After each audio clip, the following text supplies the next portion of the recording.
இந்த பிளேஸ் வந்து தமிழ்நாட்டில் இருந்தாலும் ஹேண்டில் பண்ணுறது எல்லாமே வந்து கேரளா கவர்மெண்ட் தான்.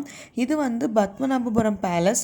என்னன்னு தெரில, இது வந்து ஆக்சுவலாக நாகர்கோவிலில் மார்த்தாண்டம்ங்கிற பிளேஸில் தான் வந்து இந்த இது லொக்கேட் ஆகிருக்கு. பட் எல்லாருமே government of Kerala ID card தான் போட்டிருக்காங்க அங்கே இருக்கிற எம்ப்ளாயீஸ். அதுவுமே வந்து ரொம்ப ஸ்ட்ரிக்டாக இருக்கிறாங்க, தமிழ்நாட்டில் இருக்கிறவங்க மாதிரிலாம் இல்லை. எங்கள் அப்பா அம்மா ஊட்டியிலேருந்து வெக்கேஷனுக்காக ட்ரிவாண்ட்ரத்துக்கு எப்போ வந்தாலுமே லுலு மால் தான் கூட்டிகிட்டு போவோம். சரி, இந்த வாட்டி டிஃப்ரெண்ட்டாக எங்கேயாவது போகலாமே தான் கன்னியாகுமரி போகலான்னு பிளான் பண்ணியிருந்தோம். அப்போ தான் வந்து இங்கே வந்திருந்தோம். சரி, இவ்வளோ தூரம் வந்துட்டோமே, ஃபோட்டோஸ்லாம் எடுப்போம் அப்படின்னு சொல்லிட்டு தான் எக்ஸ்ட்ரா வந்து மொபைல் கேமராவுக்கு பே பண்ணியிருந்தோம். 250 ருபீஸ் என்னமோ. ஆக்சுவலாக என்ட்ரி ஃபீஸ் வந்து 50 ருபீஸ் தான்.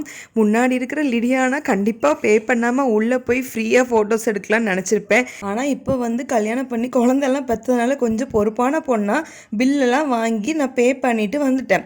அங்கே வந்து வளைச்சி ஃபோட்டோஸ் வீடியோஸ்லாம் எடுத்துகிட்டு இருந்தோம். அப்போ அங்கே ஒர்க் பண்ணுறவங்க ஒருத்தங்க ஐடி கார்டில் வந்து கவர்மெண்ட் ஆஃப் கேரளான்னு போட்டிருந்துச்சு.